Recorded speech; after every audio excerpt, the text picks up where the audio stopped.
Hello and welcome to the Build With Baer Workshop. My name is Pat Bear. I'm here to build a model kit and a Lego set, and most importantly, I'm here to hang out with all of you. I'm throwing the Bear Cave, the Lego, the site, the emote, and the chat. If you are currently a subscriber, you can reply with those emotes. If you are not currently a subscriber, you can say hi or hey or use other people's emotes. Let me know if you're here. It's always nice to hear from y'all. But also, if you don't feel like chatting, you can just be a lurker, and that's okay. It is April 2nd. It's the first stream of April, of course. I'm looking forward to working on a model kit, 30-minute missions. My first ever 30-minute... Sorry, it's actually 30 minutes missions, which I hate. To me, it should be 30-minute missions, but whatever. Lashbrook is here. What's up, Lashbrook? Happy to have you here, as always, my friend. We are currently at 45 out of 40 out of 45 subscribers, I should say. Starting the month, you know, we're trying to creep back up to that 50. We're going to start slow. We're trying to get to 45. That's the next goal, is to hit 45. And then if we drop below 40, we'll try to get back up to 40. You know how it goes. But yeah, I was calling it the Espossito. As far as I can tell, every single YouTuber who has reviewed this kit or talked about it has called it the Espossito Beta. So we're going to call it the Espossito. It probably is the Espossito, and I was calling it the Espossito, which is not correct. So it's the Espossito. We're going to call it the Espossito. We're working on the Espossito tonight. It's a 30-minute missions kit. And then, when that kit is done, we will start a Lego kit. We have the Corvette C8R and the 69 Corvette. So we got the modern race. We got the classic, beautiful Corvette to build. And that is, and that's not a like, you know, 2-in-1. You got to take apart one to build the other. We'll have both cars by the end. Each has its own instruction booklet. Each comes with its own decals to apply. So that should. I want to say that's going to be fun. I think it will be. We're hanging out here in the intro zone, waiting to see if a few more friends want to join us tonight. I don't know. I don't know if we're going to have like a bunch of viewers or no viewers. I really don't know. It's a busy weekend. You know, it's April. People are going out. People are going out to see Sonic 2. People are like doing stuff. They're not going to see Morbius. But they're probably going to see Sonic 2. They are, maybe they're staying home and they're watching WrestleMania, which I have not. I've been kind of keeping up with some of the stuff.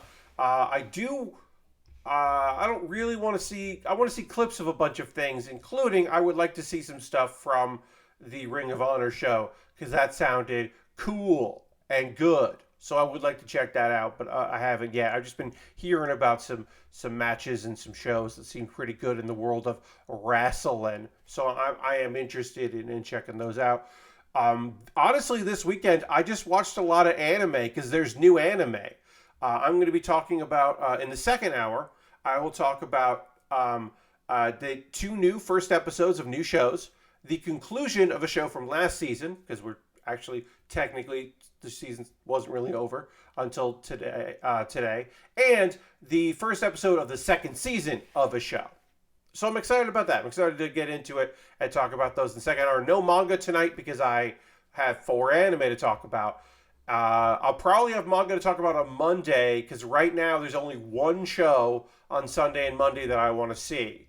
So that's kind of a dead spot. So I'll probably talk about some manga to like have something to chat about. And then Thursday, let me look at this right now.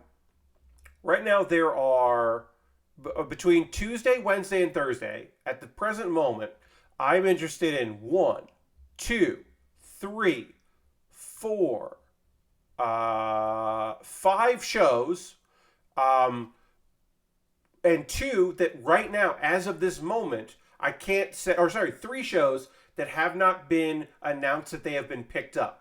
One of which I think will get picked up. The other 2, not actually sure. Because nobody really knows in this day and age now that Crunchyroll and Funimation aren't competing with one another. And High Dive only has access to shows that that Sentai have a relationship with. They're not picking up stuff they don't have the relationship with. But one of the 3 shows that I haven't seen be information referenced is RPG Fudo-san, RPG Fudo-san, might get picked up by High Dive, but they haven't announced it yet, because that I would like that. That's the in a world where the demon lord got defeated, what a magic people who are trained to use magic do, they end up becoming real estate agents. That's the premise of the show, and I think that feels like a show Funimation would have picked up, but now who knows? So Dirty says, I saw Morbius yesterday. It was a pretty movie. You could turn your brain off for enjoy your popcorn. Okay, well there you go. That sounds like a movie that I will enjoy watching someday on a subscription service. You know, that feels like a pretty good movie to watch at some point.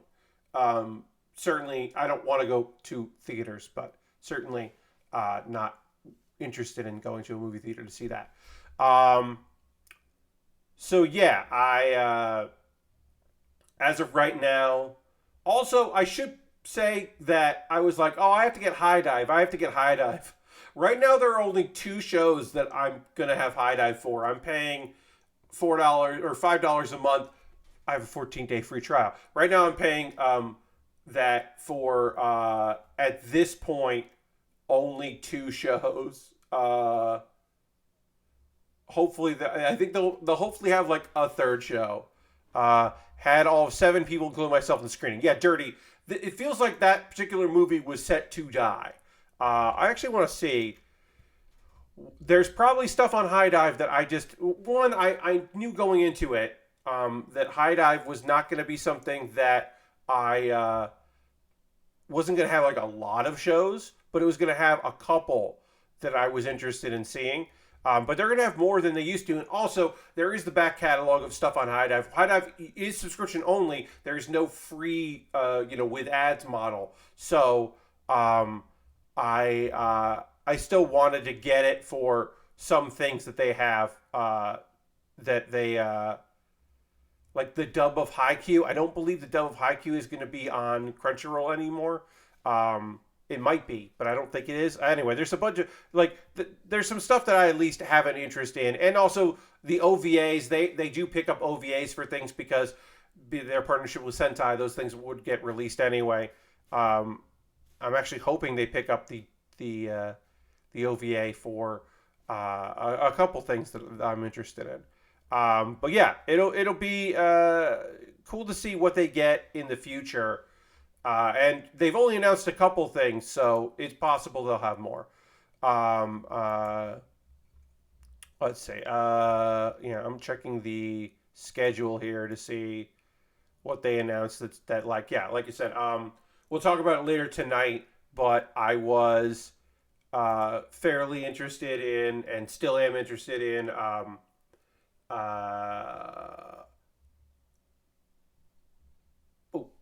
The Executioner and Her Way of Life. That one, we'll talk about that tonight. And then on Tuesday, I'm going to be checking out I'm Quitting Heroing. The story of what happens after you kind of really wreck the Demon's Lord's army, but then everybody is mad at you and thinks that you're going to betray them, so they betray you first. Well, you do betray them by joining the demons. And it's fairly comedic. The manga was fine, but I would be interested in seeing more of it. And I guess I could watch Sayuki Reload, which I haven't because it was on iDive and I didn't have iDive before. So I don't know. I can go and I can go check out some High Dive stuff I haven't, because now I'm in a couple weeks paying for it. Funimation and Crunchyroll merged, and I'm now paying for 2 subscription services. So, oh well. I don't have Netflix right now, so I will not be watching Komi Can't Communicate Season 2, which is really just Part 2. But whatever. I will check that out in the future. I'm going to reply to my tweet. Let's get building. We haven't started building yet. It's time to do that. So let's get into that. And hopefully a few more friends will decide to join us tonight. I don't know. Maybe they won't. Let's go to the overhead. Here we go. Our colors, we got some purple, so we'll put some black on that. And we have a lot of white, so we'll hit that with the gray markers. No stickers for this kit. only these polycap connectors. The thing with 30-minute missions is, one, obviously, short build time. Not a lot of parts. Interchangeable parts, interchangeable connectors. You can swap weapons really easily. There are a lot of pegs on it to add more armor, and you can mix and match between other 30-minute missions. So I will hold on to this in case I do pick up a second 30-minute mission in the future and try to see how that feels. This has the what I really enjoy with this is it's got the like, oh, here's all the instructions, here's how to do everything, and then like, if you want, there is like the really short version of how to put it all together, and I do like that as well. One thing I really enjoy about this kit presentation of the booklet is it's like, here's the parts you're going to need for these steps, and here's where they are on the sprue. I like that a lot. I think that's neat. To go back to what I was talking about with oh, it's also got a little, at least the color pages let you know the colors properly, and I think that's good. High Dive. So I ended up signing up for High Dive. I had to put my credit card information. I got the 14-day free trial because I was interested in one of the new shows, The Executioner and Her Way of Life. We'll talk about that in the second hour, but I'm, to me, that was interesting to check out. And then I Quit Heroing. I'm also excited about that. And then I'm hoping that, RPG Furuk-san ends up being picked up by them. If anyone was going to pick it up, I would hope that it would be them. Maybe it'd be Crunchyroll. Diamond, I'm hoping somebody picks up. Diamond is the anime about a guy who his dad is injured, so he comes home back to his hometown to kind of like take over the family business. But when he gets there, he finds out that like people are like, "Oh no, don't worry about it. This young girl is going to take over the family business. You just need to look out for her." And that's a fun premise that I want to see more of. Like, what does that entail? How does that work? That seems fun. So I do want to check that out. So I hope someone picks it up because right now it has not been announced. And then the other one, the one that I feel like won't get picked up by anybody, but is a very fun premise and the trailer seemed cute, is Ms. Corporate Slave wants to be healed by a lolly spirit. And I feel like that's not the English translate. That's like the literal translation of the manga. So I feel like if it does get picked up, it might go through a slight name revision. But that is the idea of a workaholic who is visited by a spirit while she's working, who is a young girl spirit that is bummed out that this woman is like staying there late, and it basically is just trying to like help her out and heal her soul. And then there are other spirits that other people can see, and it just seems pretty cute and pretty harmless. And that is a show that I'm like, doesn't look like anybody's picked that up, because now we're in the future where not everything gets picked up. Also, Funimation had started to make some inroads with picking up some Chinese animation, and haven't heard anything about that. I mean, it was a small experiment. There were only a few things they picked up, but they did pick up a couple things, and we haven't heard anything about that since. So who knows if that's dead in the water or not. All right, well, that's the head. No stickers, so you have to get it all in plastic. We'll panel line it, but that was fairly straightforward. Again, it is 30-minute missions. We're going to take longer because I'm going a little slow because I'm, keeping an eye on chat, talking, having other things go on, and then also hitting the panel lines. So it will take a little longer than if I was just, hanging out, sitting there, just, had music on and building or whatever, or a podcast on or something. So those are the three that right now I'm like, I don't know if these are coming out. And there's more stuff coming.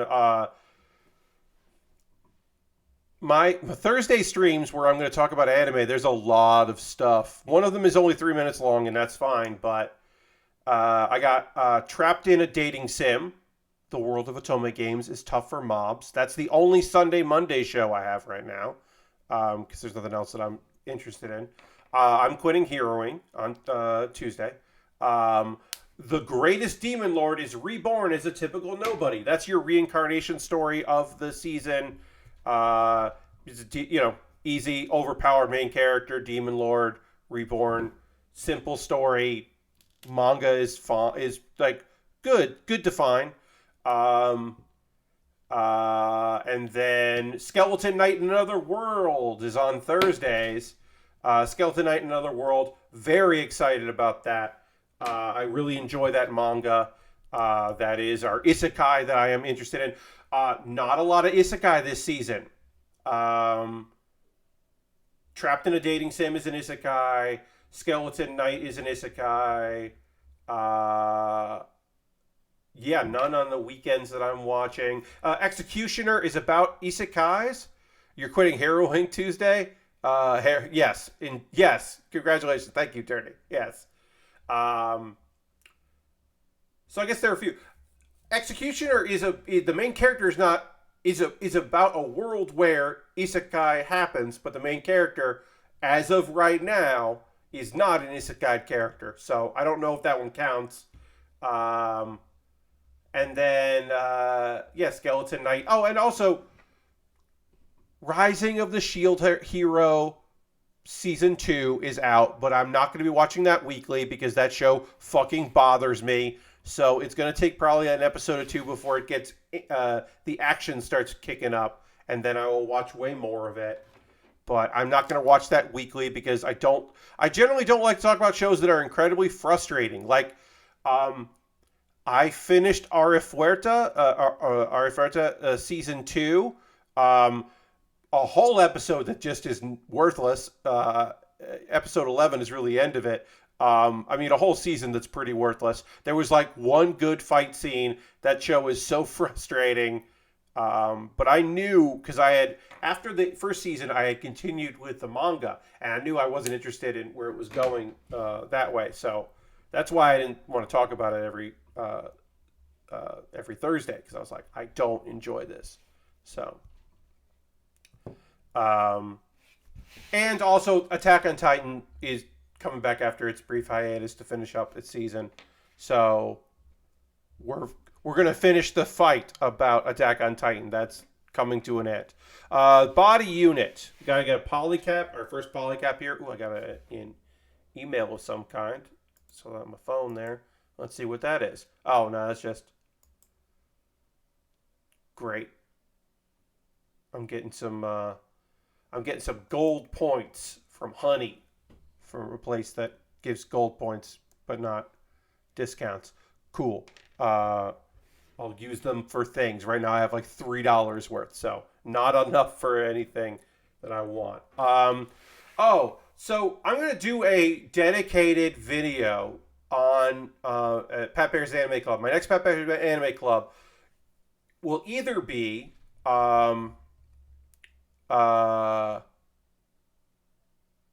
yes, indeed. We are going to build a body. We're doing the body unit. For a second there was like, what do you... Oh, yeah, you're saying the words back to me. It is very funny to call it head unit. This is the head unit. It's not the head. It's the head unit. So we're going to start working on the body unit. That is a humorous thing. You're right. You're right to call it out. And I will show you the body. And, we got to build that body. And then we can rock the body. But we got to build it first. Also, hello and welcome. I'm going to do a video. My next Pat Bear's Anime Club will either be shows to check out this season or, hey, I got High Dive. And I think it's going to be Hey, I got High Dive because I want to give more time to watch some of these shows before I can, recommend them. I got to get a little more experience with those shows because you really do need to give them 3 or 4 episodes. But if you're going to be like, these are things that I think are great. Because, it's recommendations. I take that seriously. So I am going to talk about that. The big thing about High Dive is This is the big feature, folks. You know, again, this is not sponsored. This is not an ad for High Dive. This is simply me telling you that if a thing that you miss, if you are like me and you have nostalgia for yellow text in your subs, you can toggle between yellow and white. You know, everybody does the white subs these days, the white text, but you can do the your subtitles. You can have your subtitles be colored yellow, and that hit me with a little nostalgia, and I was like, "Oh, that's neat." Does that change anything fundamentally? No, but I like that. I do like that. That's a thing you can just request and you know, toggle on and off. That, to me, that is very cool. So I would say check that shit out because it's kind of neat. If you know, if there's something there. Again, I'm not saying like, hey, you should get this, but because right now I'm only going to be watching 2 shows, and one of them is not is I think a really interesting idea. I don't know if I'm going to like or not, and the other one I haven't seen the first episode of. So I'm hoping that, like I said, one of the 3 shows that does not have an announced venue or no venue subscription home will end up showing up, because up until Friday or maybe Thursday we knew, but one of the shows I'll be talking about here that's a Friday show did not know it was going to end up being on Crunchyroll, which is Aharen-san, which is pretty okay. We'll talk more about that in the second hour, but the elevator pitch for me would be, it's basically Komi-san, but what if instead of just being nervous and then therefore she never talks, what if what if the girl, our version of Komi, was just Aharen-san, was just like, didn't understand personal boundaries, and then because she made people uncomfortable, just stopped, kept a distance and didn't talk to anyone. And also, like, part of personal boundaries is also this is the thing that I'm like, I hope they go into this more. Part of it is that she has no control about, like, distance between people.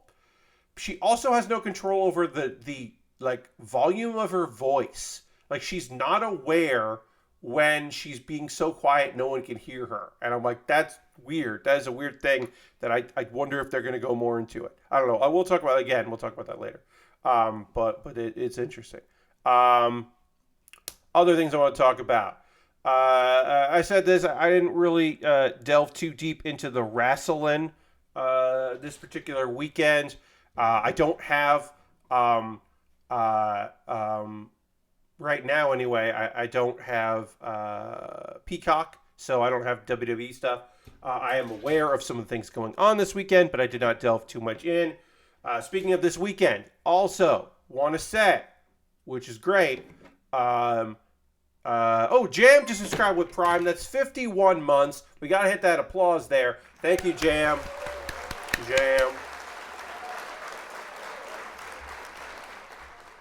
Thank you very much for 51 months of support. That's a lot of months, Jam. Let's throw the Bear Cave Lego site emote in the chat. If you're a subscriber, throw those in to say thank you to Jam. Show off those lovely emotes. Of course, you get the if you're a tier 2, one of my tier 2s, you get the other cool emotes there, which are nice. Thank you very much for your continued support. It means a lot. I didn't get suckered this weekend on Friday, even Thursday, because I'm early, like, overseas, shenanigans. You didn't get me. I was not an April Fool. I survived it and thrived. I didn't get fooled by the clever but ultimately fake expansion pack that was, they said they were releasing. My friends over at Smack Talk Showdown, a fun card game about cutting wrestling promos, and they were going to put out their, like, Impact expansion, which was like all about like TNA/Impact, but it was going to be a 6-sided box because of the 6-sided ring. And I was like, that's definitely a joke. And there were other people that were like, oh, this is awesome. I'm so psyched you're doing this. And they were like, uh-oh, are people going to get mad? Did they not understand that this was clearly a joke? The answer is yeah, they did not understand that was clearly a joke. That didn't get me. I did. I guess, is this a thing where somebody puts out a thing that they say is real and it is real, but it felt like an April Fool's gag? Is there a word for that when like somebody makes an announcement on April 1st and you're like, haha, very funny. And they're like, no, it's real. Because like the announcement that there's going to be a Crow reboot, and people were like, haha, very funny. And it was like, no, that's coming. Because that's apparently coming. But that, to me, I was like, that's a weird joke. But no, that's a real thing. Luckily, a lot of the ones that I don't love the joke. Folks that really enjoy visual novels hate when companies are like, ha ha ha, we're putting this out, but as a visual novel. Wouldn't that be silly? Why would anyone do that? Ha ha ha ha ha ha ha ha. That still happens in Japan. That gag, but because the people that do promotion for anime and Japanese video games in the U.S. are not that company. Like those companies, we don't see them, but I saw a nice roundup of that. A lot of it was like, hey, Ascendance of a Bookworm. Like, it's Ascendance of a... Oh, that's also an isekai. There you go. Another isekai. Ascendance of Bookworm. It wouldn't be funny if there was like a dating sim, but they were all in high school because there's all the guys in the show. And it was like, I mean, that would be funny, but also it would be cool. You could just do that. Oh, yeah, we're at 41 subscribers thanks to that our subscription there from Jam. So let me go in here, change this to 41. Make that say 41. Hooray! Now we're 41 out of 45. We're making it. I took this piece out to panel line it. I'm going to panel line the rest of it before I put it back in because it's just easier. There were a few like, oh, we're making a dating sim, huh? We're making like a farming game, like a Harvest Moon game, but with these characters. I'm just like, okay, sure, all right. I mean, you can. I don't know why you would joke about that when you could just actually do it. There are 2 shows this season about healing, and the manga for that are under the same distributor. So they did like a crossover art between the one about the healer who is mean and rude to the warrior that she's supposedly helping. And then also the show about young girls that sing that then heal people. Heal Girl, I believe it is just called. They had a crossover. I thought that was kind of funny. That's a fun idea since they both have anime that are out this season and they're both about healing. It's like that I don't mind that one. But yeah, let me know, chat. Did any of you get fooled by any pranks or lies or obvious gags that you didn't understand because it came out, you were tired and you were like, oh, what? That's weird. They're doing that. But they weren't doing that. I feel like things were a little tamer than previous years, which is great because I don't want to see jokes like that. There were a couple that were like, a big one was Skatu Network. So Jer, aka Skatu Network, announced a festival show. That is a lie. But the website for the festival show is a real website about the album he has coming out and the single that he put out with a music video. So it was like a lie, but also marketing. And I don't think it was bad. I don't think it was a bad idea because the song is about being a big sellout.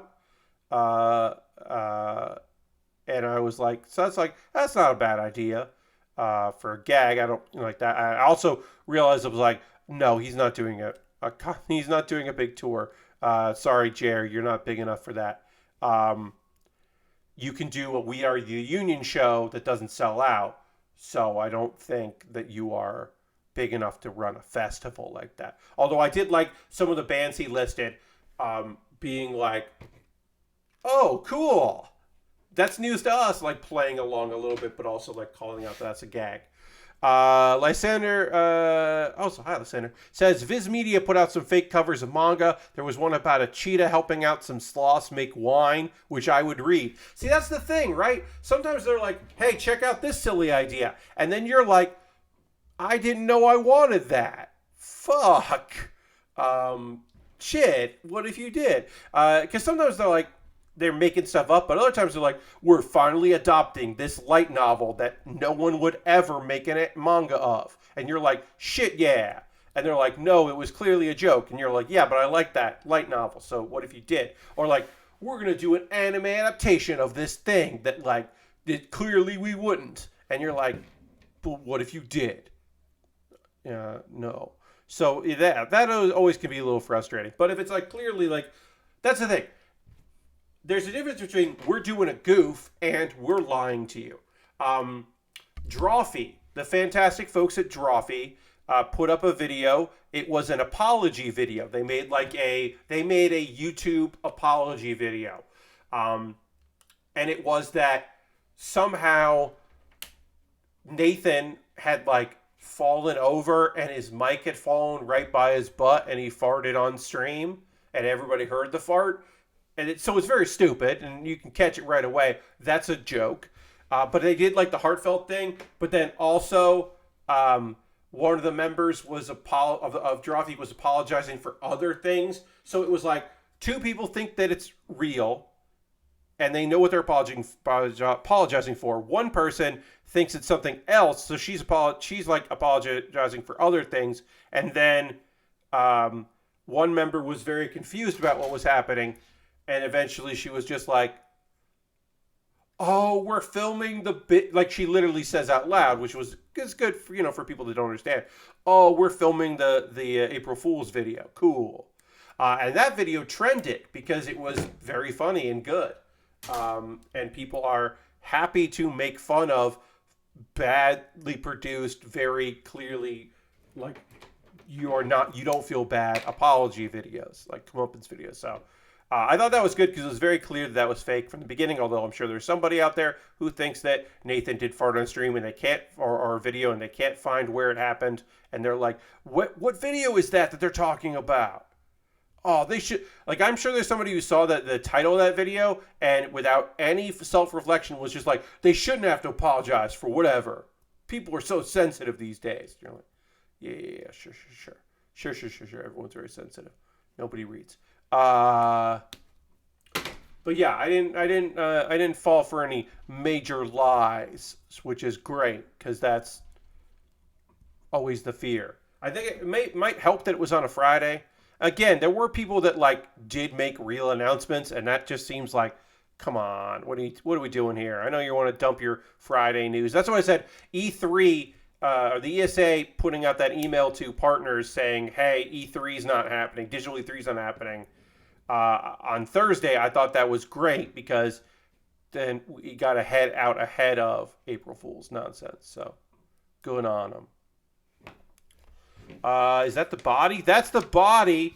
So yeah, Amy Bear, we built a body. We got this body looking rocking good. Yeah, body's done. We got some movement here because this thing does transform at some point. We'll have to learn how to do that, and I guess we'll build a whole arm. Some of this we could build at the same time, which is great. Yes, you can build, and I like that this says the 30-minute mission thing says you can put together both sets using the same steps to speedily assemble the kit, which is true. So we can do all these steps at the same time, which is basically just like a good chunk of the arm and the shoulder pieces we can just do at once. So let's do that. Let's see. Other things that I want to talk about. I'm doing a lot of yard work. It's fine. So we got we got two trees in the front yard, and around them, the base of the tree was red chips, like wood chips. They looked very nice. This year, changing that up because around the house we have white rocks, and then some plants growing out of them, but just like decorative rocks. So now we're changing that up. So that's a whole process of like cleaning up all the wood chips because we're going to use them in other places that we have wood chips. So we've got to save those wood chips, and then putting down paper so that you can put the rocks down, because that way, if the paper is down there, these sheets of this like plastic paper, then weeds won't grow through.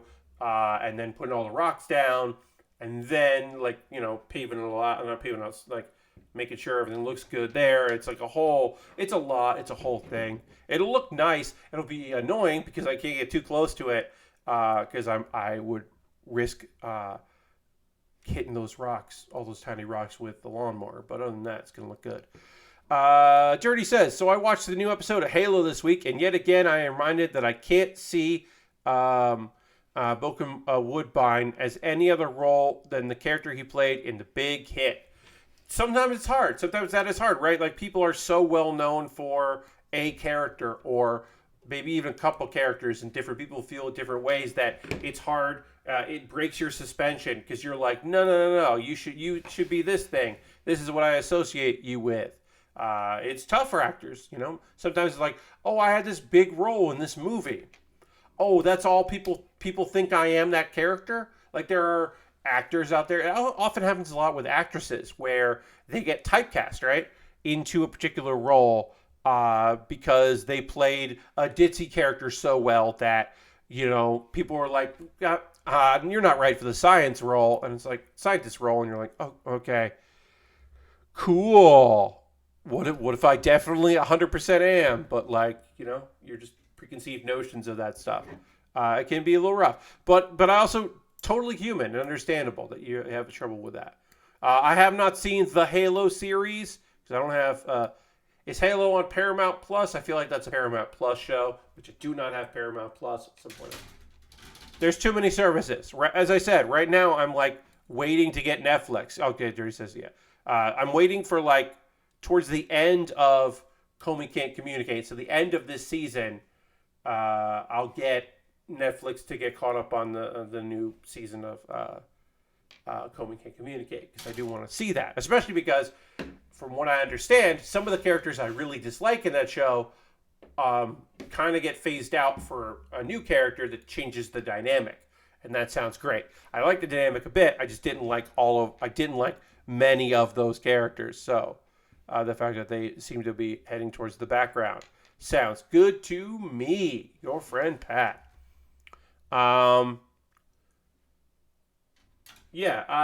guess let's do video. Let's talk about video games right now. If anybody's playing any video games, watching any shows, seeing anything like that, I'm getting ready for the upcoming Hearthstone expansion. I'm playing a lot of Hearthstone because that is something that I genuinely enjoy still. So I've been playing a lot of that, kind of getting geared up. New month, so got to get your rank up and do all that. Looking forward to the new expansion and stuff changing up, and the meta changing a little bit. That'll be nice because sometimes things are good, but you're like, what if they were better than they are? What if we could have them? We could have these things be cooler. So waiting on that. Dirty says now the qualifiers are over and done with. I have no reason to continue with Paramount other than maybe Picard season 2. Yeah, I've never had Paramount Plus. At some point, I guess I'll get it. There's a bunch of Star Trek stuff I just haven't seen, and I wouldn't mind seeing some of that Star Trek stuff. But yeah, anybody playing anything, watching anything, did see the developer log for Power Wash Simulator. The last developer blog talked about their plans to kind of rework the economy and make it so that if you're repeating submissions, you can get some money for completing the repeats and free play, which seems good. And then they also talked about in this one, now that they're almost done with all of the levels, going back and polishing up the early ones, particularly they listed a bunch of the very early ones, including the very first one, which is the backyard. And that sounds fun. Basically making big areas smaller to make it easier. And They're gonna do something with the shoe house, the playhouse that looks like a shoe, and that sounds great because I don't honestly want to ever clean that again. So if they could make that better, do some improvements, that sounds good. Because like I said, I did not enjoy that one. Make it so that you don't have to be on a certain angle to clean the shoelaces. That would be great. I guess maybe more powerful washer would make that better. But like, yeah, if they're gonna like break up the playground into more like smaller sections of stuff, that would be good. I would be down for that. But yeah, let me know in the chat if you played anything, watched anything, Dirty checking out Halo. But yeah, if there's anything that you've been consuming lately that you want to chat with me about, I'd love to hear it. Aristofan's here. Hey, Aristofan, saying, I've been playing some Wild Hearthstone, piloting a Pirate Warrior deck. I just purchased Patrick's Parabox. It's been a while since I banged my head against a puzzle game. Ooh, yeah. I did hear some good stuff about that. I think. I can't remember. But that probably is the puzzle game that I was hearing about. I assume that was. Yeah, I mean, I'm still playing Wild. I got my big Shaman deck, Aristofan. I've been playing that. That's still treating me well. Cheating out some very big minions.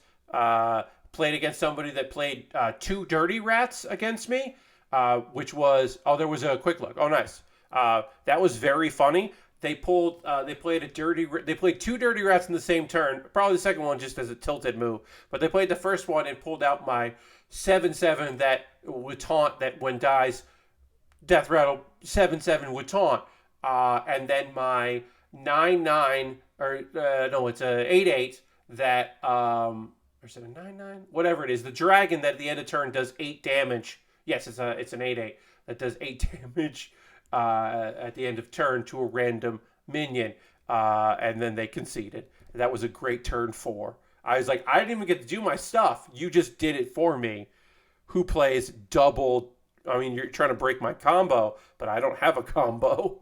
That was fucking awesome. The worst in that game or that particular deck is that sometimes you just never draw a minion. You have the cards you need to play the minions. Because at least if you draw the minions, eventually you can get in a position to play them. But yeah, if you don't draw the minions, you can't play the minions. Playing more BDO and pre-order the new Lego Star Wars game. Oh, nice. Yeah, I probably need a new video game, huh? I probably do need a new video game at some point. I just haven't pulled the trigger on a new game. But I probably do need to get one of them. I just haven't yet. At some point, I probably, like I said, probably going to have to pick something up. Because I have been... Somebody's trying to figure out ways to mod Tunic, but right now the only mod I've seen for Tunic is just making the tail really big. It's called Big Tail Energy was the name of the mod.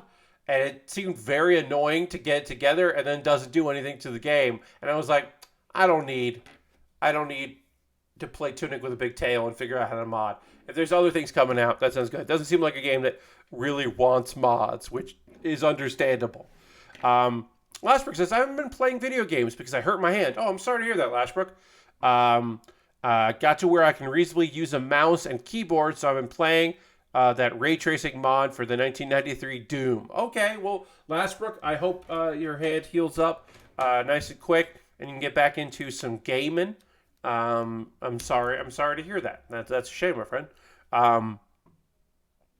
Yeah, I hope that heals up nice and quick and heals, fully.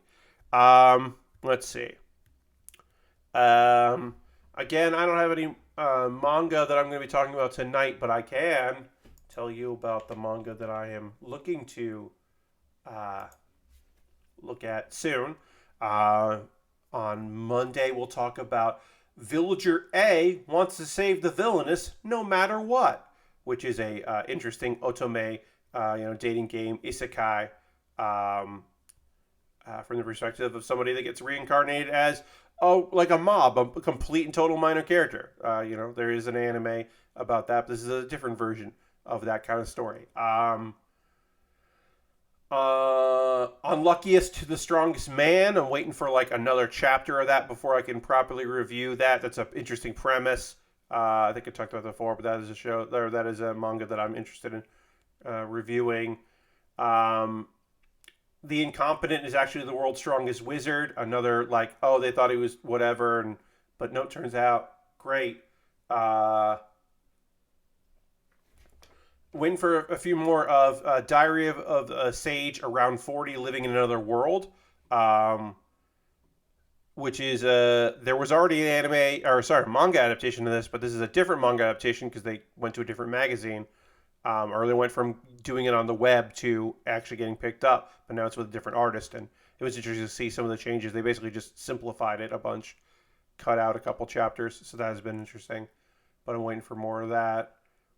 Same thing with Outcast Adventurers Second Chance, training in the fairy world to forge a place to belong. Basically, like, this dude was basically the product of a conspiracy, kicked from the hero's party. A bunch of people think terrible things about him because he was set up. And then the spirits that he has done, but he hasn't really like done a lot with, are basically like, well, we can make you stronger because you can see spirits and that rules. And he's just like, okay. And so he goes to train with them. And then basically the queen of all spirits is like hanging out with them. And he has like amazing powers because of his contract with them. And the fact the spirits think he's great. And so like now he's and he's starting to find out, oh, this is part of a conspiracy between the church and his childhood friend. Okay, now I'm starting to understand what's going on.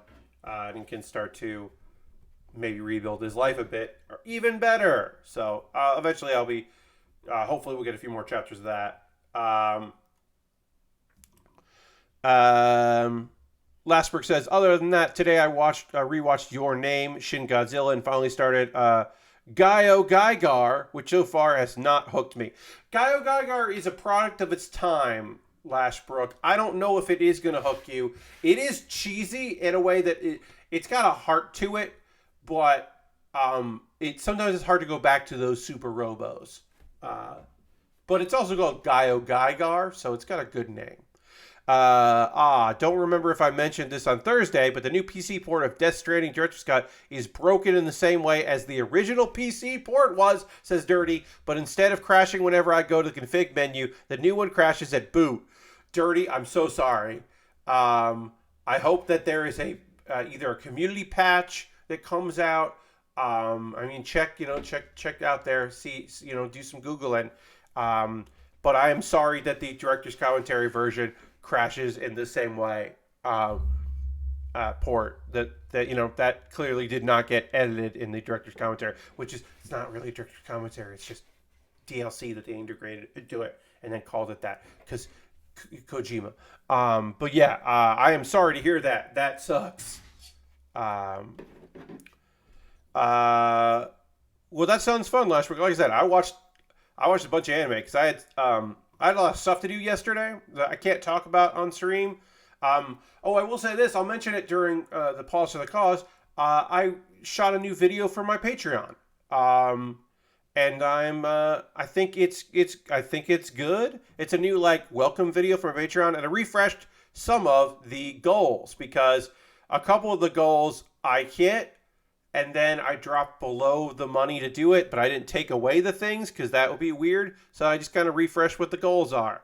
I'm moving my own goalposts. Lastbrook says, talking about Gagar, it's very Monster of the Week, and I'm just waiting for a story to kick in or something. It does have a pair of Transformers, though. Yeah, I mean, the mecha, the robots in it are kind of the reason to watch it, and the music, I remember the music being pretty damn good, especially for the time. I don't know if it holds up. I don't know if any of it holds up, but good luck. I hope you get some enjoyment out of it. But again, I don't really remember a lot about Gaio Gaigar other than it's got a kick-ass name. The trailer, the teaser trailer, not the full trailer, the teaser trailer for Laid Back Camp, the movie, came out. I saw that. That seems cute. I'm not gonna it'll be in the other trailer. It seems to be in the future in a bit, Nadeshiko seems to have a part-time or full-time job that seems perfect for her. And I was like, what's that? What's going on? But I think it's about them like reuniting and going camping after they haven't been together in a while. And I was like, oh, that's cute. That's very cute. I missed a step here. I missed a step. So I was very happy to see that teaser. There's going to be more Made in Abyss coming. Made in Abyss is not for me, but it might be for you, because I know some people who are very excited about more Made in Abyss, but that's not my thing. To which I say, oh, I hope you enjoy. But yeah, that got teased. A bunch of new anime stuff. It's always weird when they start promoting the new anime right before the current new anime. It's like we haven't even gotten into the new stuff, and you're like, hey, but I guess it's for like people that are like, oh, there's nothing for me this season. There's nothing I want to watch, which I don't know how that could be. But if that is how you're feeling, it's like, oh, well, then the next season there's more. So that is nice.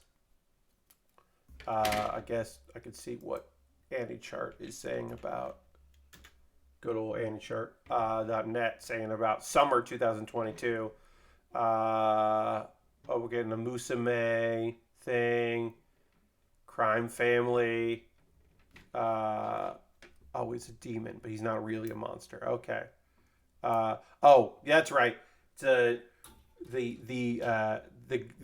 right hand man of a crime family ends up becoming a babysitter. Sure. That's coming out in the summer. There's a hyper sports thing. That doesn't seem good. I'm hoping we get a few original stories. We don't have much original this year. Chainsaw Man's coming out in the summer, so that's gonna be a big one. That could do numbers. Hey, Lord Crashington, welcome. Chainsaw Man could do a lot of numbers. Lord Crashington, finally, someone has the guts to want me to play the new ska song for this month. Here you go.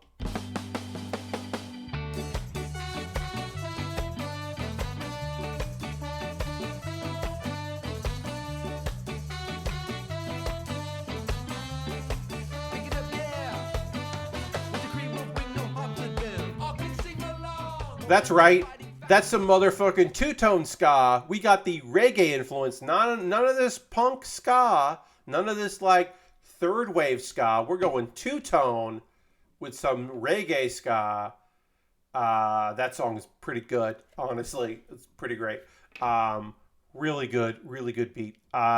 April Fool's ska, indeed. Real excited for that Chainsaw Man. Yeah, I think that's going to be good. I mean, you couldn't, honestly, I don't think you could ask for a better studio than MAPPA. It should be also MAPPA's A team, not their B team. That seems like a no-brainer. That is just going to be a knock it out of the park thing. So I am genuinely pretty excited for that. And then there's more. Is it wrong to try to pick up girls in a dungeon? That's a season 4. I think that will just be a High Dive exclusive, probably, because I don't know, maybe the old ones aren't on Crunchyroll anymore, so I don't know. The Natal Style could be a great watch. Yes, totally. Hi, Ghostfell. Yeah.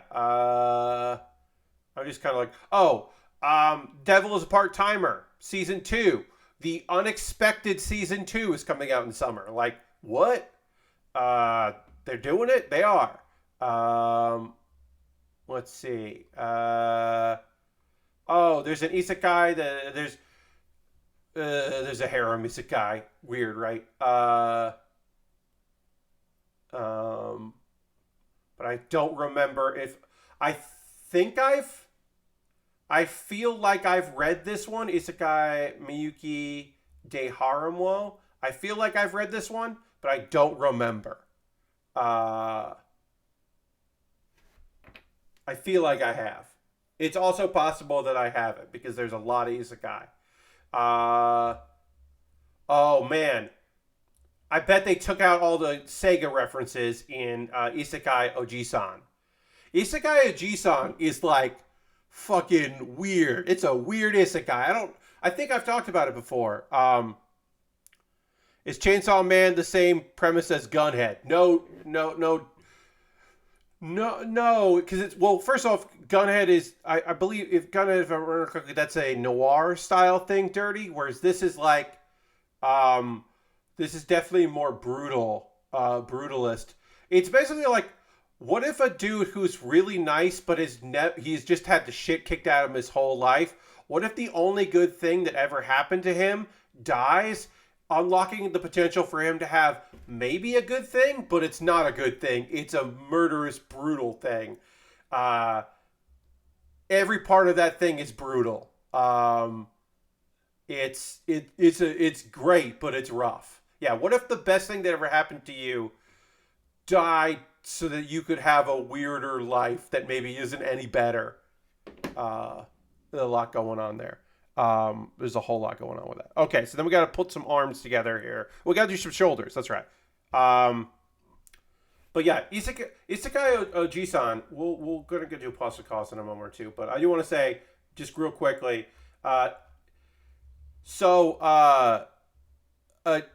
Dirty. I do think you should give it a chance. I mean, you're going to be hearing a lot of people talk about it because it's like it's. I think there's a brutal brutality there. That it still might still be something that you want to see. Also, in an anime form, might be too violent. Isekai Oji-san is the story of a guy that woke up from a coma, and his nephew's visiting him, and his nephew's like, "Oh no, my uncle, something terrible happened to my uncle. He woke because he's speaking another language." And then eventually he starts speaking English, but he's talking about how he was in another world. And then his uncle starts using magic. And it's true. He's been in a coma this whole time because his spirit was in a different world.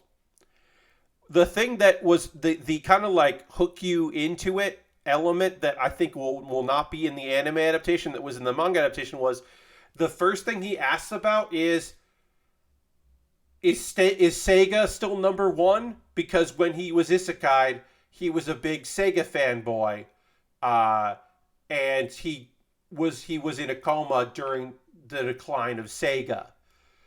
So he's still kind of, it's just like him getting reintroduced to society. It's him getting reintroduced to society and also telling his nephew about how much it fucking sucked to be in that other world because it wasn't a good time because everyone thought he was really ugly. So they kept thinking anytime he met someone new, they thought he was a monster, and it was like really demoralizing. And then also he didn't understand why certain people were mean to him that like he still worked with and still seemed to like him. But he was like, I don't understand why they were so mean all the time. Because the concept of a tsundere, didn't exist in pop culture at the time that he had been isekai'd. So he didn't know to look for the signs that that there were a couple girls that were acting like that. And I'm like, that's just such a funny premise that like he couldn't pick up on the signals and he didn't have a pop culture reference to go like, oh, they're doing this, so he just didn't understand. That manga it's going to be an interesting to see how that gets adapted. I'm excited that it is because I do like a show like that is just like atypical.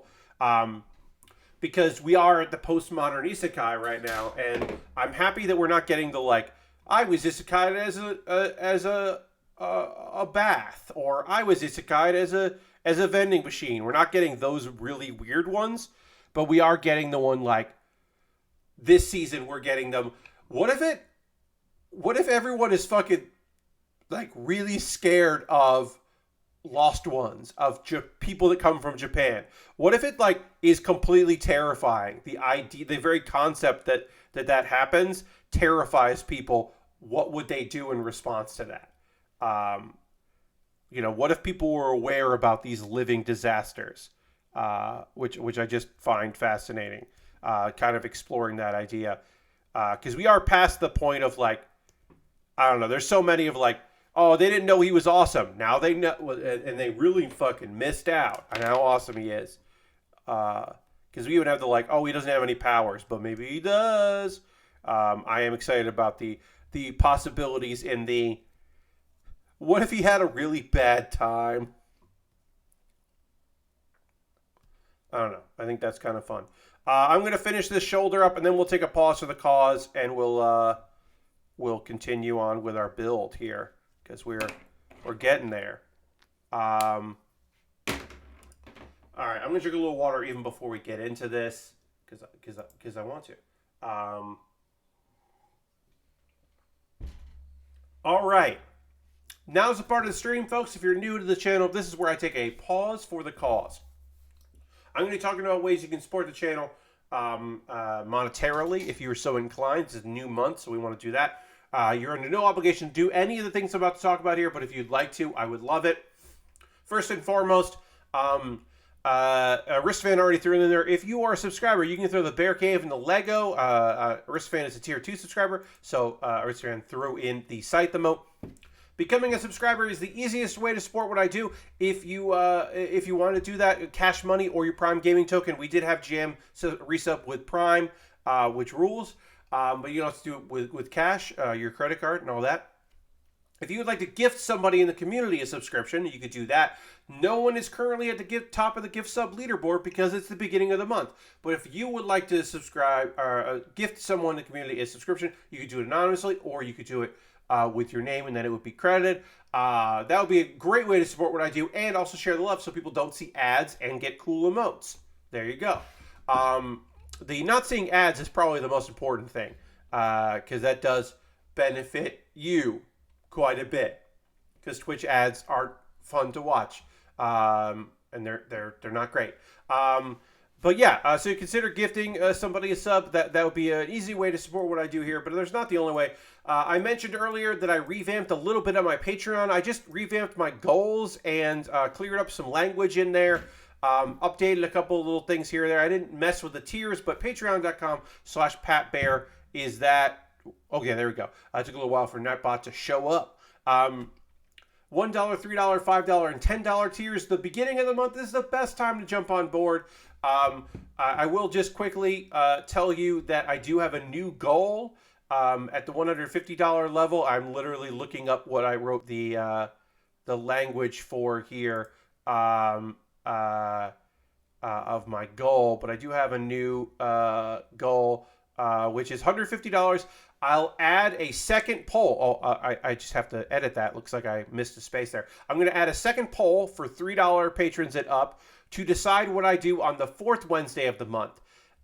Even more choice is put in your hands. So yeah, so when I hit $150 a month on Patreon, it won't just be for the second stream Wednesday of the month. It'll also be for the 4th Wednesday of the month. So that'll be just another way for people to be able to have a say in what we do, especially the community-focused games there. So that's at $150 a month, and then there's some other reward, things coming in. The big one is $200, where I'm going to start putting up polls for people to decide what I buy with my own money to go in the backlog, because that's something that people have said, like, oh, I like at Christmas when you put up options and people vote on what you should buy. So I will be doing that as well. Like, hey, what should I buy on Amazon? I got these funds here to put towards that. So that's $200 a month, but that's a ways away because the next thing would be $150. So check out my Patreon again if you're so inclined. Again, you don't have to, but if you wanted to, it'd be cool. We're going to talk through ways you can support the channel for a few more minutes, then we'll get back to building. Going to talk about some anime because I got new shows to talk about. I got a YouTube channel, youtube.com/PatBear. New video every other Monday, new video every Wednesday. Check it out. If you want to join there, you get my Wednesday videos on Tuesday. It's a nice little thing for $2 a month. Another way to support me and everything I make through YouTube and Patreon and Twitch goes to buying model kits. This 30-minute missions kit that we've built here, I picked this kit up right here thanks to the generous funds from y'all. Also, you can just do a one-time donation. You can just go through Coffee or PayPal if you want to just do a one-time. Help me out the one time. That would be nice. Obviously, you don't have to, but if you would like to, that would be pretty cool. What else? What else? What else? Oh, I have an Amazon wish list. And if you want to jump the queue, if you don't want me to build the stuff that I have here ready to go, and you want instead for me to build something specific, you could buy it from my Amazon wish list. It'll come in the mail to me with a note that you can have, or choose not to have a note, and then I will make a video about the thing for my mailbag video series, and then it'll jump the queue and I'll build it next. I got Lego sets, I got model kits, some stuff that's pre-order, some stuff that's already out, inexpensive kits, very expensive kits, a car in there that I have to use liquid cement for, all kinds of different stuff, and some gear at the bottom that I would use to help out with the streams, including I put an office chair on there. Now, is this like a gamer chair? No. Is it way better than the chair I currently sit on? Yes. I put that in there. I don't know. Also, I do really enjoy that it says study chair for students, teens, med, women, for dorm, home, office. Okay. None of that is necessary to describe your chair. But whatever. It's just a chair without arms rest because I don't like those. I put it on there. I don't know. Yeah, that's my wish list again. Now, I do have an alternative to that, which is Throne. Smaller selection of items on there, but I do like to support Throne because they go out of their way to make a wish list program that protects the person putting up the list, their personal information. So that's really important. And eventually they'll start adding more cool stuff to put on there that doesn't have a fee, a processing fee. And then, oh yeah, you can buy a gift card to USA Gundam Store, then send me a DM on Twitter with the code that you get in your email, and I'll buy something from USA Gundam Store. That's if you want nothing to do with wish lists. You could just do that. If you're like, hey, I saw they had this thing on USA Gundam Store, you should get that. I will. I have a Discord. Join my Discord. It's free to join. A lot of cool people hanging out there in that Discord. I post build photos at the end of every stream. People post stuff they're working on. It's a nice community. You're welcome to hang out there. A couple of video links for you to check out. Pat Bear's Anime Club. This was the one I recorded live on a Wednesday where I talked about the end of last season and previewed this season. So check that out for in-depth thoughts on a bunch of anime from last season. Maybe you can pick up something that you missed, or me talking about the stuff that's just coming out right now. And then Do You Remembaer? This is a very short one. Do You Remembaer is a video series where I just kind of talk about, I find an article somewhere and try to remember everything from it. This one's about Nymo tubes, which is an outdated piece of technology that looks futuristic. In the 60s, it was very future tech. And I just thought it was cool, and it's a fun animated GIF that's playing there. So I did that. I'm going to drink some water. We're going to get into some anime talk because I got 4 anime shows to talk to you about. And then we will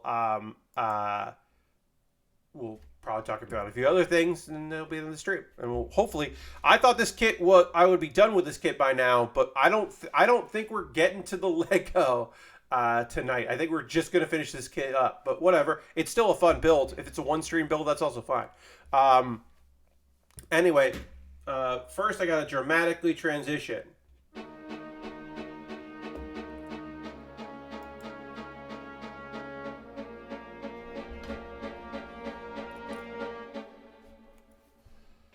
All right. Let's get back to building this. Let's build the hand here, and then we're going to build the other part of the arm that we need to complete, or the other, I should say, shoulder, and then we'll finish the top half of this kit. What do I need to say? Oh, okay, so let's start with how a realist hero rebuilt the kingdom part 2. This is the last episode. This is one of the reasons why I didn't let my Funimation expire, because I wanted to see these episodes as they came out and didn't want to wait and worry about that. So I kept that subscription going so I could see this. I'm glad I did. What a weird end to the season.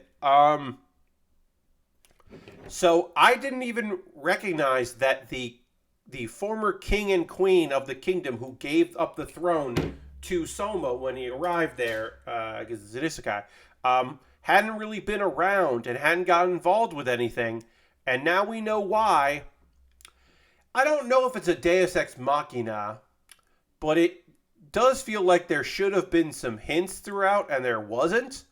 The big hint we had that there was something was going on was the fact that a dude that last season, the Lion Man, who had did this like interesting, like very detailed conspiracy, was involved in this big conspiracy. Ooh, this is the wrong one, right? Yeah, it's the wrong one. That's why this isn't working. Had been involved in this huge conspiracy with Soma, a guy he had never met. And that didn't make sense. But now we know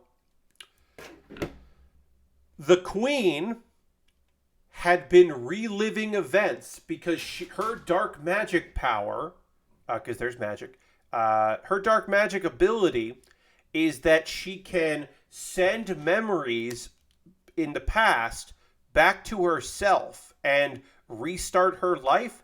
So it's not time magic.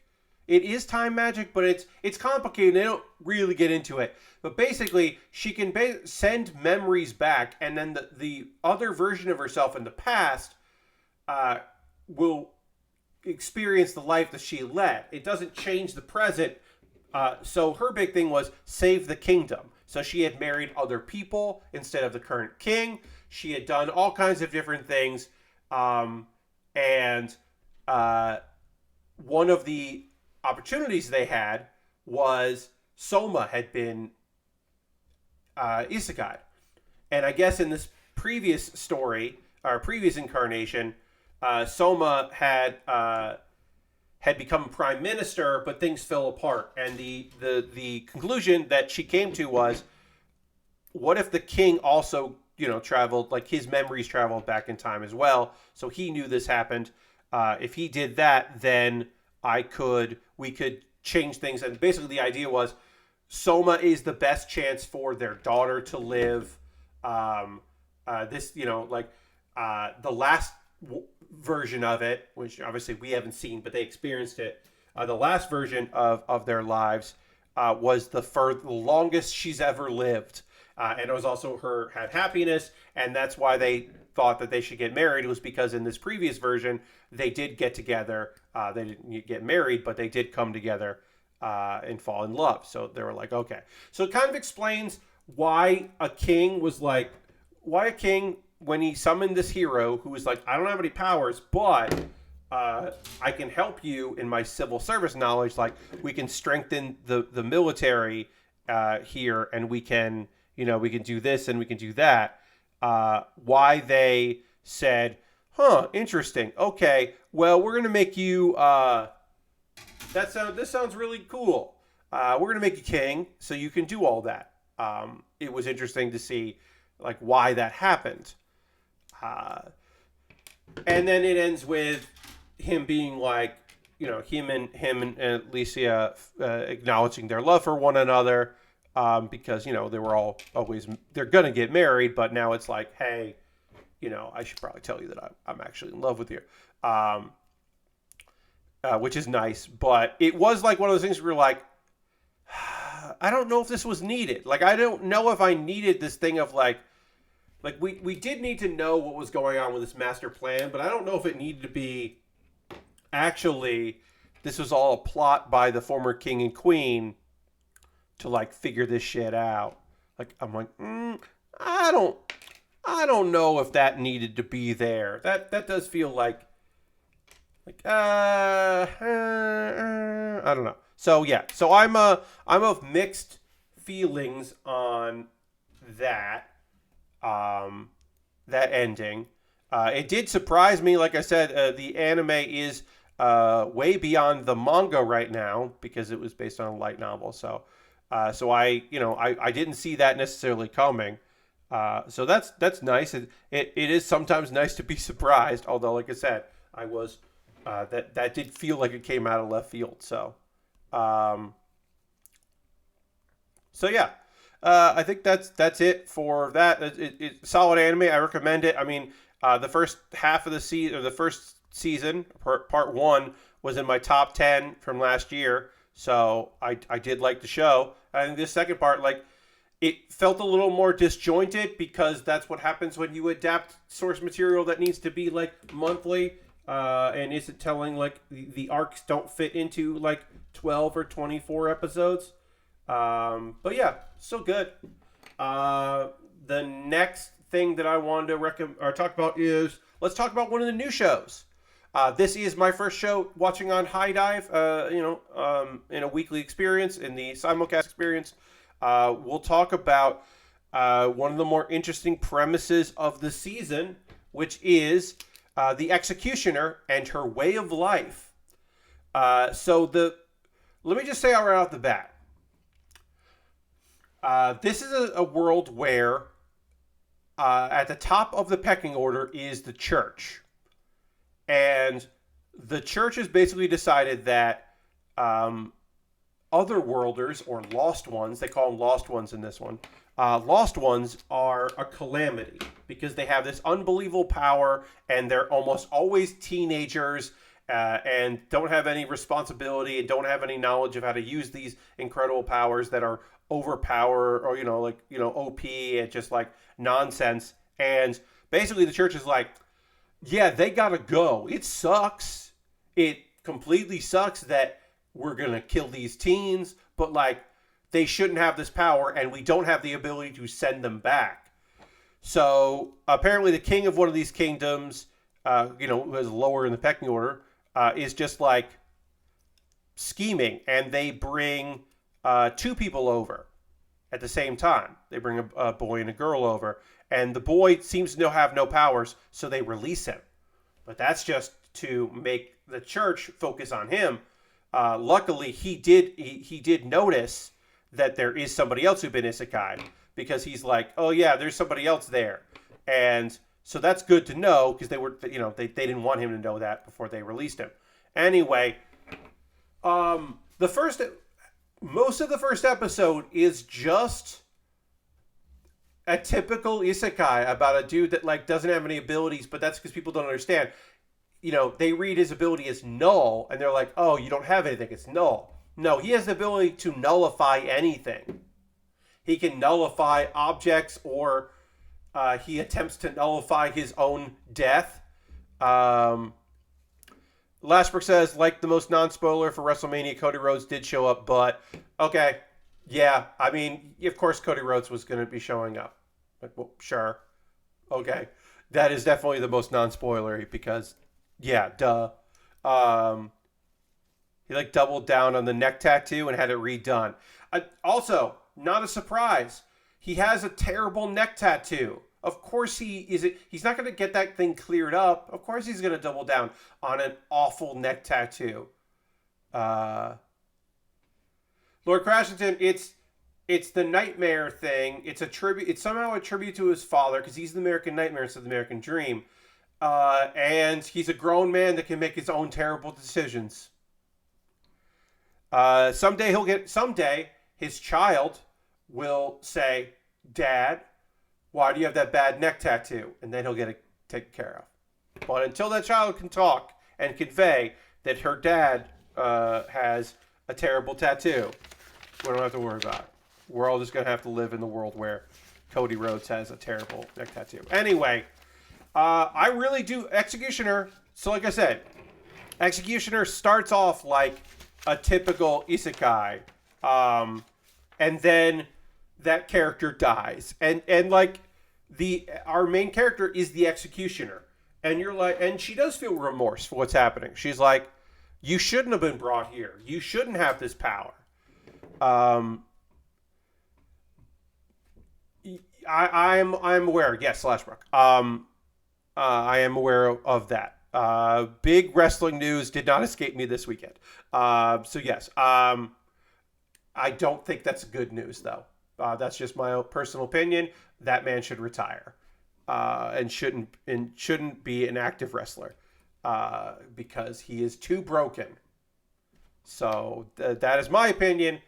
Samoa Joe should not be signed to a contract with AEW, because I think that man should retire. His schedule will be lighter, sure, but that just means he'll be wrestling less. And every time he does wrestle, it'll hurt more.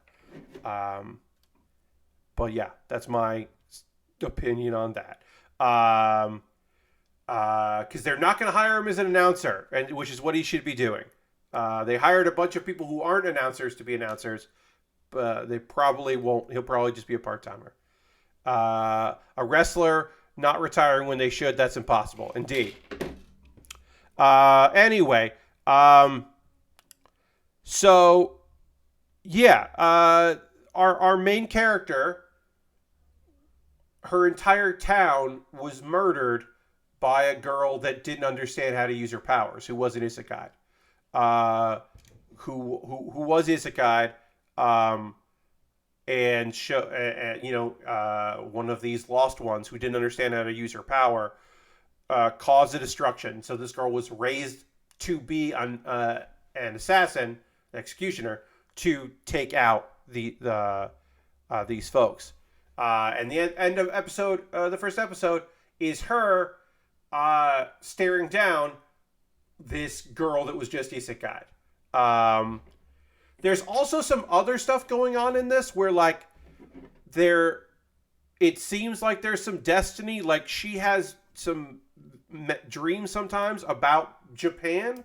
So maybe there's something where maybe she's a reincarnation that doesn't know it, which would change. So there's more going on, and probably this church isn't all it seems, because this is a Japanese, this is sourced, it's an anime, so the church is probably not as great as it appears, and it's probably not. There's probably another reason. It's probably have like good intentions, but also there's probably another reason why they're doing this. So there are some mysteries that I'm sure will get looked at as we go in the show. But for right now, I can say, yeah, the Executioner and her way of life is definitely piquing my interest. I'm definitely, it is a show with the strongest premise for me this season. The one that I'm like, okay, I want to know more about this. I want to see more about this. And then we've got Aharen-san, wa Hakarenai, which I'm just going to call Aharen-san. Aharen-san, no, full name there. Did not think that Crunchyroll was going to pick this one up. Felt like this is the one that was going to fall through the cracks. This is what if Komi-san, instead of just being like someone that is quiet and soft-spoken and nervous, what if Komi-san just didn't understand boundaries? Because that is Aharen-san just does like. The thing I like most about this is it's got a little manic pixie dream girl energy to it, right? Because this guy changes her world by like starting a friendship, like reaching out and like trying to communicate with her, and like her weird reactions to that, like he takes in stride. And the thing also is that he is also a weirdo, and that's what makes this the best part of it is like he's like, oh, I can't understand her. I'll learn lip reading. Her tiny mouth doesn't move that much, so it doesn't help. Like his ideas of like how he can help like communicate with her are all very silly. So it's still like a comedy. It's still like he's like a goof. The whole reason that he talks to her is because he's got like, and this will probably get dropped and is probably all internal. He never had friends in middle school because he didn't look like he was a happy kid. He just looked too serious and he was big. So he didn't make any friends in middle school. So he's like, in high school, I'm going to become friends with the person that sits next to me. And that's her. And she like ignores him, but she's keeping her distance. One thing I really liked is the first day where she doesn't catch herself and wants to hang out with him.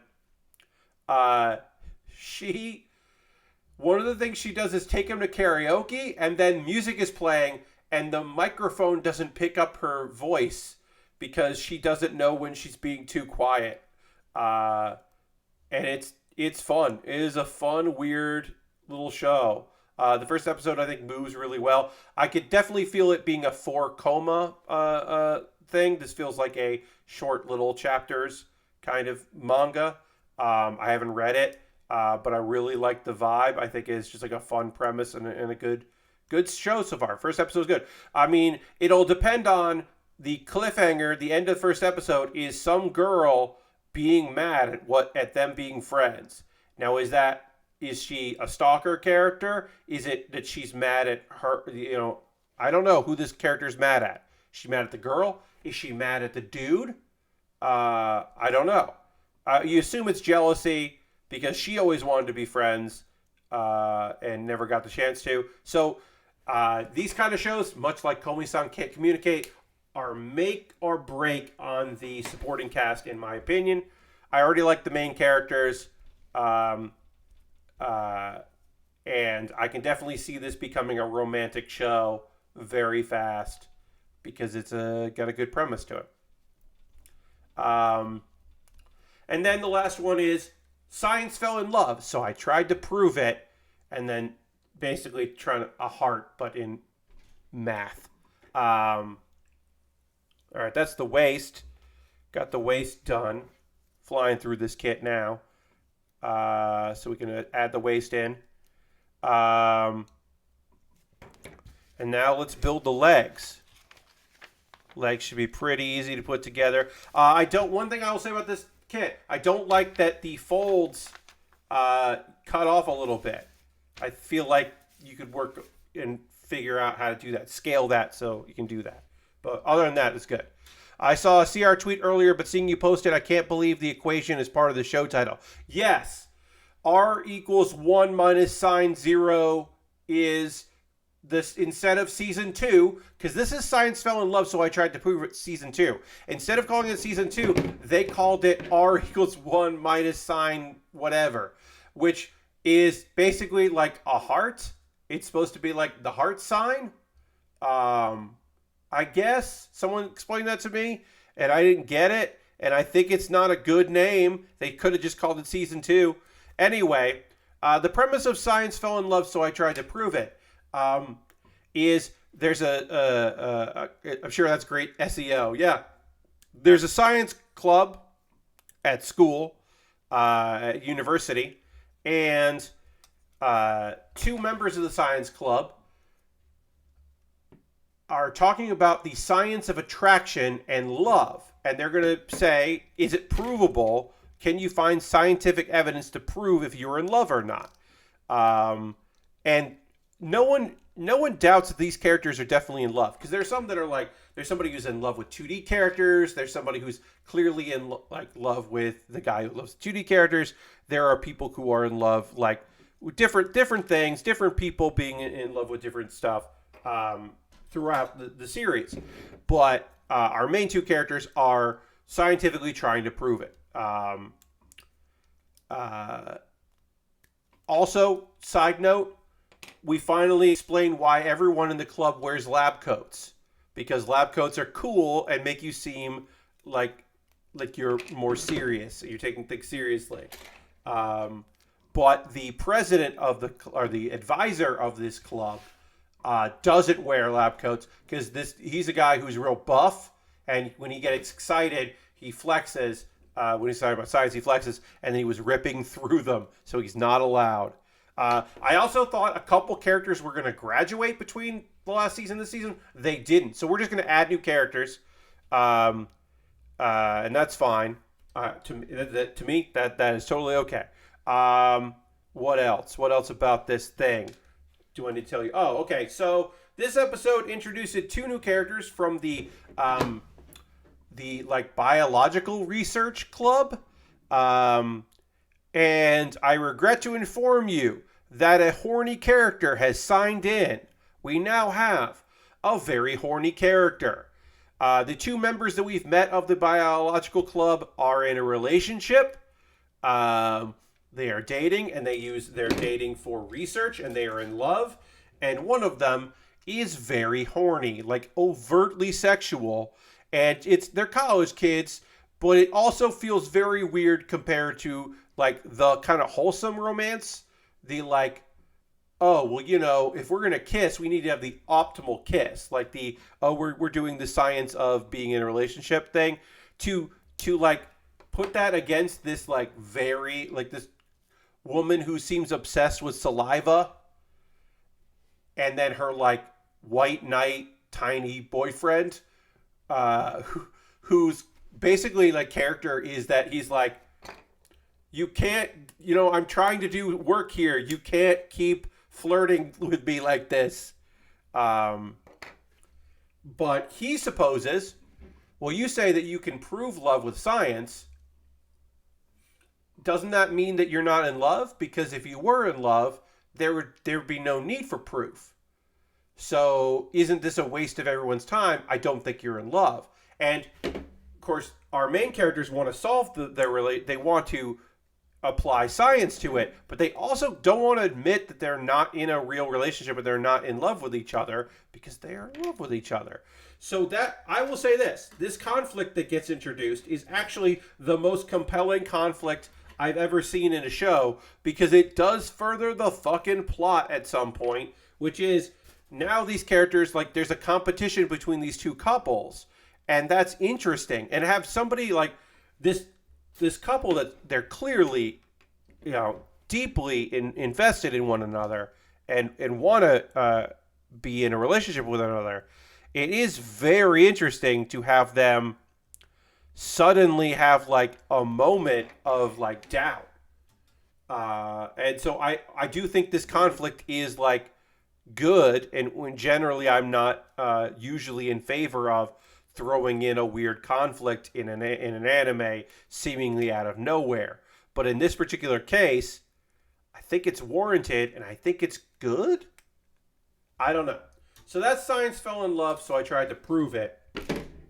And I continue to be interested in that show. This is definitely staying on my watch list. I think all four of these right now. I mean, so not all four, all three. How Realist Hero just wrapped up. So the three new shows that I watched today, or yesterday and today, Executioner, Aharen-san, and Science Fell in Love.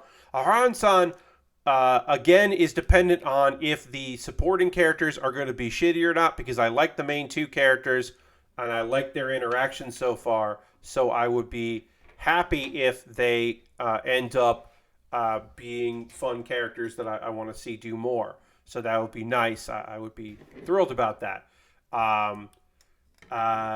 So that one I'm like a little wait and see. But Executioner, I want to see what happens. I want to see this introduction of another character. I know from the plot synopsis what's going on, at least on the surface, what's going on with the girl that we got introduced at the end of the episode. So I am interested in seeing what happens with her, a little bit more with her, and where they're going with that. And then, of course, I am Science Fell in Love I'm on board with. And now we could do some wrestle talk, sure. It's impressive that Undertaker seems to only be able to have the same hairstyle as what Brock has at his age. I mean, the man's doing what he can with what he has. Doesn't have dark hair. The man has light brown hair that he dyed black for how many decades? Did that man have to dye his hair? Like, his hair is like, and not like good hair dye, like whatever wrestlers can get their hands on. Manly Man can't go to a salon, got to have it done backstage by whoever. Like, he could have treated his hair real well, but he didn't. He just dyed it for years and years to make it, and the fact that he has any hair at all at his age is remarkable. But yeah, now we can talk about some wrestle stuff. I'm being dismissive about Samoa Joe only because for a while, Lord Crashington, he came back with his hair as Biker Taker. He came back with his hair more close to his natural color. And then when he had it short as Biker Taker, it was his natural color. But then as soon as he went back in like 2008, whenever he went back to being wide brim hat Undertaker, kidnapping Teddy Long in the front of a limousine, Undertaker, beating up the Edge Undertaker, he made his hair black again. And of course shaved it, which he tried to explain, but didn't really do a good job of. Mainly because he's just an old man. I'm sorry to be dismissive about Samoa Joe. I just think that Samoa Joe is a great person to have behind the scenes, and he says that he wasn't in shape to be on the WWE touring schedule shape, but he thinks he's still in good wrestle shape, and it's like, all right, well, he knows better than me, but also he I don't know. It doesn't seem. It seems like wishful thinking. I don't know. They should rename the Warrior Award. Change the name, because the Warrior was a shitty human being. Also, the Warrior wanted the Warrior Award to not be publicity stuff. He wanted to be for unsung heroes backstage, like people we don't know the names of. And they're not doing that with the Warrior Award. So they should, for a number of reasons, rename it. Mainly because he was a monster of a human. And was slightly repentant when he had a kid and settled down and had a family, but not enough, really. So, yikes. But anyway, hey, I didn't know Wheeler Yuta wasn't signed. I just assumed I didn't know he was on a pay-per-appearance contract with AEW. I had no idea that Wheeler Yuta wasn't already All Elite. And that's such a no-brainer and such a what? How could this dude not be? How could this dude not be All Elite already? How did you not have this guy signed? What the fuck? Also, in another life, Wheeler Yuta wore a mask in a wrestling promotion, and I can't believe that they hid that man's beautiful face. It is nice to be. Look, I will say this. It is nice to be a masked wrestler when you are starting out and learning, because if you have bad matches, you can just be like, no one will know it's you later. But also, that's a gorgeous man, and I can't believe they put that man under a mask. Very silly, to me, in my opinion. But yeah, I'm glad he's fucking got a contract with AEW. I mean, especially since he won a belt. You'd think that he would definitely need that. But yeah, good for him. I didn't watch I haven't watched anything. I didn't watch the Hall of Fame. I haven't watched any of tonight's show. I didn't watch the pre-show. I didn't watch the SmackDown before. I am not currently. I'm not currently super invested in wrestling at all. But then I'm also not as definitely not as invested in WWE. So last week, Yuta won a Ring of Honor belt. So I don't know if he won a Ring of Honor belt, and then they also announced, because Tony Khan owns Ring of Honor. The Ring of Honor appearances I think are somewhere under contract and some are not, but he is also now officially under contract with AEW. But he won the Pure Championship. But then FTR won the tag belts, and then they are putting the Ring of Honor tag belts will be on the line on Wednesday on Dynamite, along with the AAA, because they also have the AAA belts. So Ring of Honor belts are going to show up. They need more variety than this Sheamus Snickers commercial to show for ads. Yeah. But yeah, I haven't really looked at too much with what's going on this weekend. I've been aware of some stuff. They stated the Briscoes won't be signed to AEW some time ago, but I guess keeping them with Ring of Honor still is okay. I mean, they wanted to move the belts off them and not just have them whatever. It might be, I don't know how the Ring of Honor, I don't know. I didn't look at the contracts. I know that they released everyone, but they have to be kind of interested in, Miori Suzuki won a belt at Ring of Honor, but now it's all paid for appearances. That there are some AEW people that will be assigned to Ring of Honor, but there also will be doing based on shows, signing people one-offs. But anyone that has the belt has to have some kind of agreement. Otherwise, they can just do something they can go on. I mean, honestly, they can sign to they can sign to WWE while holding the Ring of Honor belt, and nobody wants that. So if you're going to hold the belt, you're going to be under some kind of contract. I mean, the Briscoes lost the tag belts to FTR, so yeah, but there might have been something on their contract where they had to lose the belt there. Dustin Rhodes tweeting "fuck the pedigree" a few minutes ago is a heck of a thing. I mean, swearing. What's going on? That's a good Christian man. I can't believe he's swearing. What was he thinking? Also, okay, sure. It's probably not the nicest move to take, but it looks fucking good. That's a great looking finisher. But yeah, it's probably not nice. The chicken wing part of it, you got to land on your knees, and then somebody will complain if you took it on your knees, so you really do have to take it on your chest, basically, or your stomach, and kind of hold your head up. Probably not the nicest move to take, but whatever. Sure. Dustin's not going anywhere. He can say say whatever he wants. Yeah, a lot of belts changed hands at the Ring of Honor Supercard of Justice or whatever that was called. But yeah, seems good. Still need to watch Rampage. Oh yeah. Yeah, I'm behind on all this stuff. Like I said, I'm not actively watching anything, so I'll just read the results.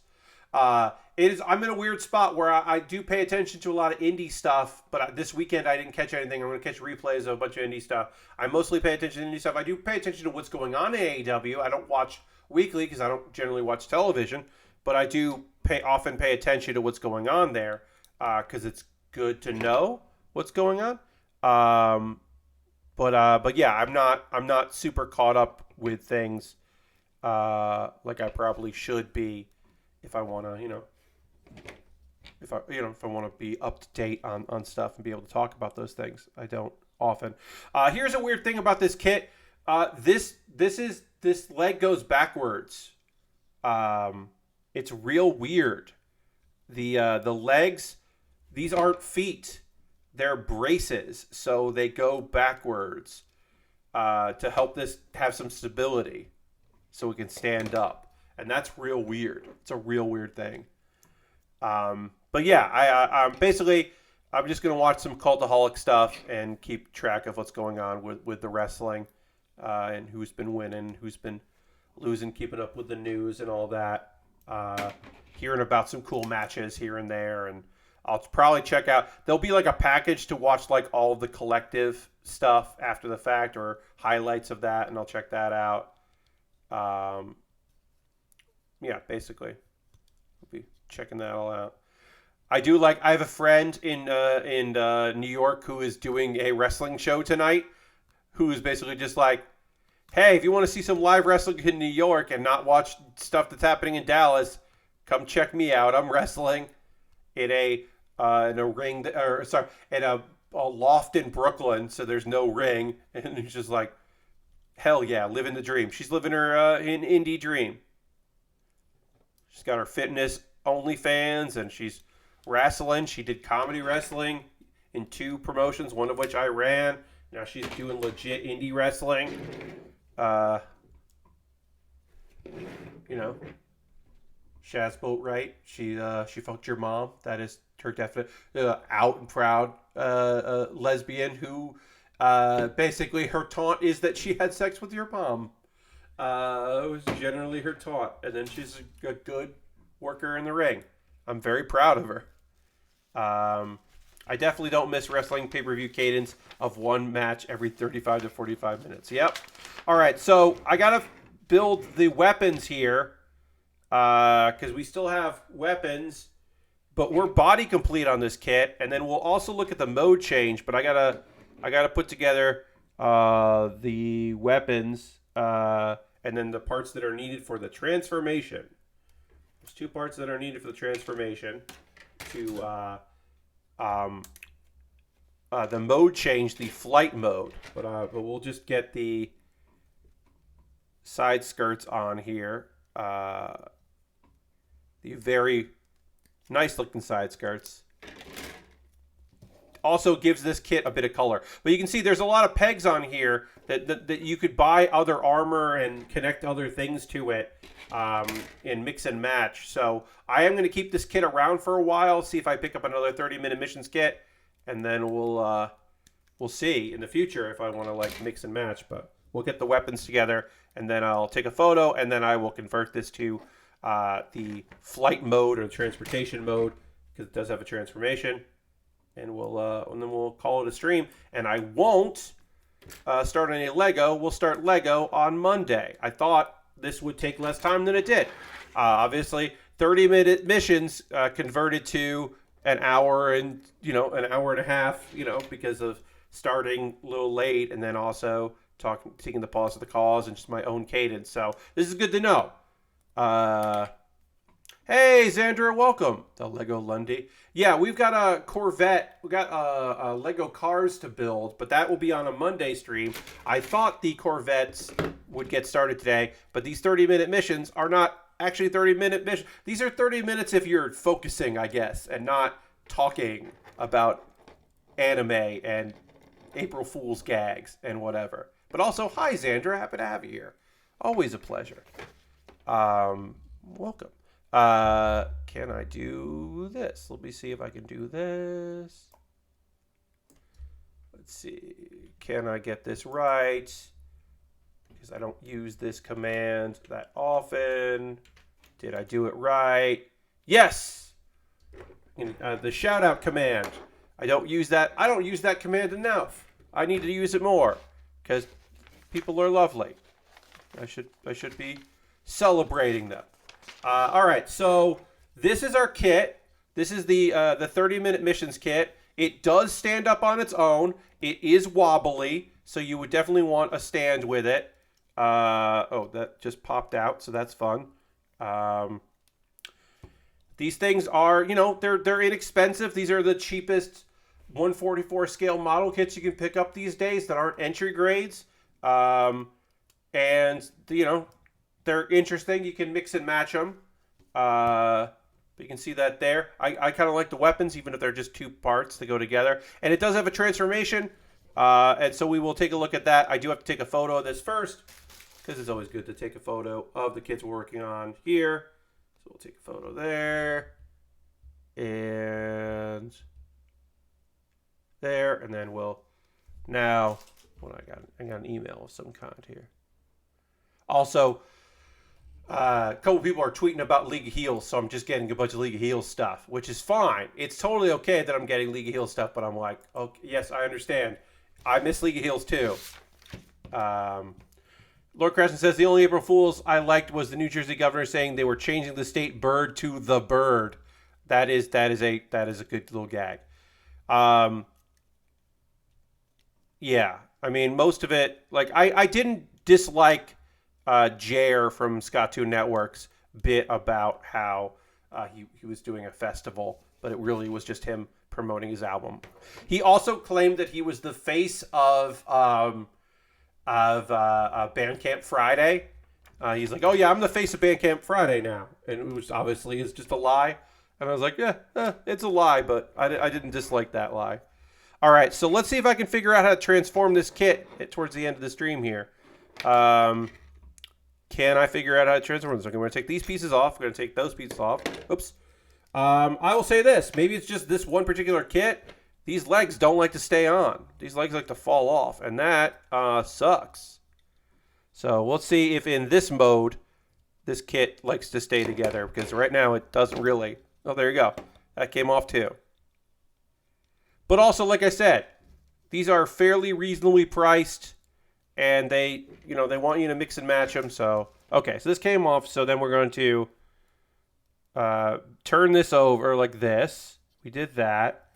And then these legs fucking fold all the way over. So hopefully they will stay together here because they have to fold. Hopefully by folding them, they will keep them together. Yeah, Lord Crashington. Also, she's miserable. So why is she there? She does not like the crowd response to her. She does not enjoy that she is unwelcome by many WWE fans because she does not want to be a heel and they don't like her, so they boo her. I mean, she's in a match with Charlotte, a obvious heel that people enjoy booing, who they don't want Charlotte to win. They don't like Charlotte. Like many people do not like Charlotte as a performer. They don't like that Charlotte always wins matches. But they're still happy to cheer Charlotte when she says something or does something to Ronda. And to me, it's not worth it for anybody. That spot could go to somebody else. So that's just my opinion on it. But yes, she doesn't like consequences. That is a reasonable statement. But yeah, she doesn't like the response. And she's supposed to be a babyface, and she's like yelling at the audience, and there people were like, "Hey, you're not. That's not what we're doing here." But she's mad at them for disliking her, which I find to be humorous. Charlotte like 400 reigns yet, or they eventually slow down. They did slow down. She was away for a little bit, so that did slow her down. But yeah, she does have many, many wins. It is what it is. Unfortunately, it is what it is. All right, let's connect these. Just got to connect the weapons here, and then we are done with our transformation. So this transformation is like very simple. I mean, you can see the arms. I do like that this flight mode basically has its head just sitting up there, like because that's where in this kit that's where the pilot would be, I guess. So the pilot is just hanging out while it flies around, and I think that is a funny idea. I will say this leg does want to just keep falling right out, which sucks and doesn't seem to be easily fixable. Both of these legs don't seem to want to stay in. So I did say I would keep this kit for a while in case I pick up another 30-minute mission so I can, play around with that. But this kit definitely makes it harder for me to want to do that. But yeah, I'm going to be checking the results after WrestleMania, but I'm certainly not watching. It doesn't really have my interest. But I am happy to see, a lot of people are doing some good work this weekend and making some money this weekend. The independent shows and stuff are all up. And that's great. I hope everyone's making some money and as safe as possible, considering the fact that I have seen only a handful of photos of people out in public wearing masks, wrestlers or, anywhere. And because I've seen like a lot of wrestler photos because I follow wrestlers and am friends with some people that work in the industry or they are covering it. And I have seen so few masks. It's like GDC all over again. Now, photos of people I know at WonderCon this weekend, masked the fuck up. People I've seen at Mocha in New York, which is a small little art convention. It's like an indie art show. Everybody there masked up. That's great. So, art world, comics world, wearing masks. Professional wrestling world, not wearing masks. I don't care if it's not required. You still should fucking do it. Texas is going to Texas, yeah. But I'm talking about personal responsibility. I'm talking about I'm in a restaurant with people from all over the world. Yeah, I don't need to wear a mask. I'm not talking about Texas and their, rules. I'm talking about personal responsibility. Speaking of responsibility, I'm responsible for trying to take a photo of this kit in its transformation, and it definitely doesn't want me to do that. This leg is just not going to stay on, so I'm going to try to get it as best I can and take a photo of it. But this is, I'm going to go ahead and say, fucking frustrating. I'm going to swear a minute. These legs do not want to stay attached any way, shape, or form. And that is very frustrating for me.